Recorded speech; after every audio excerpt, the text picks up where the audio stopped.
Hi, thanks for joining me in another video. Very good morning to you. Now, this is going to be a very quick video regarding the PSLE English oral examination that is coming up in about 10 days time. So next Thursday will be day 1 of the English oral exam, and then there will be day 2, and then that will be the end of it.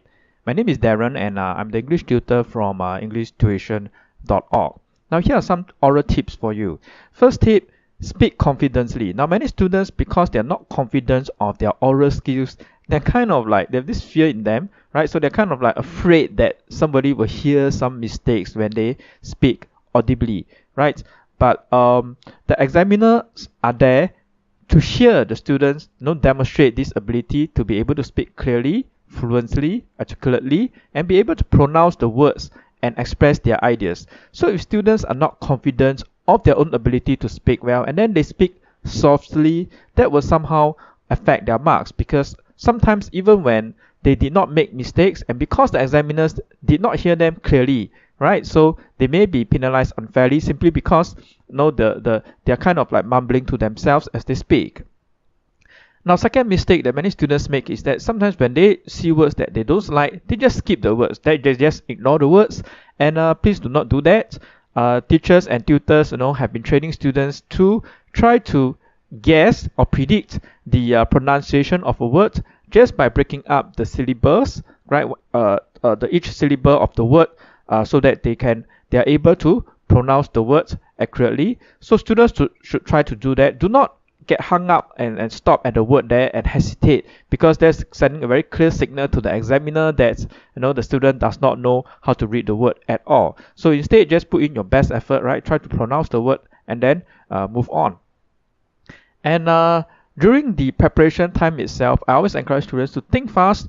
Don't spend the time to daydream and get distracted and look at other students, look left, look right. Just focus on the text passage and the picture that is that has been given out to the students, right? The 5 minutes preparation time is there for a very good reason. Okay, it allows the student to calm down, right, and to think in advance what to say pertaining to the topics that are at hand. And the 5 minutes preparation time will just fly by, right? Because you're there, everybody is nervous, there's so many things happening around you, and just if you're not careful, the 5 minutes will just go by and you have just like read the passage once, right? So just make good use of the time that is being given to you, and hopefully you will do better in the oral examination. And during the conversation itself, always try to engage the examiner, right? And examiners, sometimes they give prompts to help to support the child if they see that the student is just being too quiet, and always require prompts to stimulate the conversation and to give the student some ideas as to what to say next.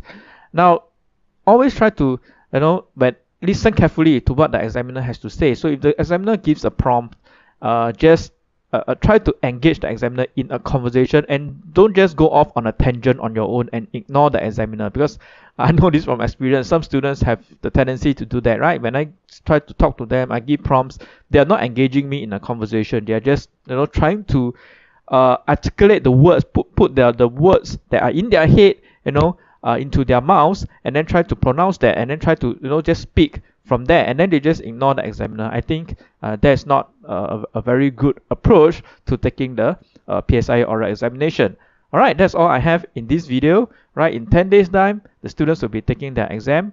I wish them all the best and good luck for the exam. I'll see you in the next video. Bye.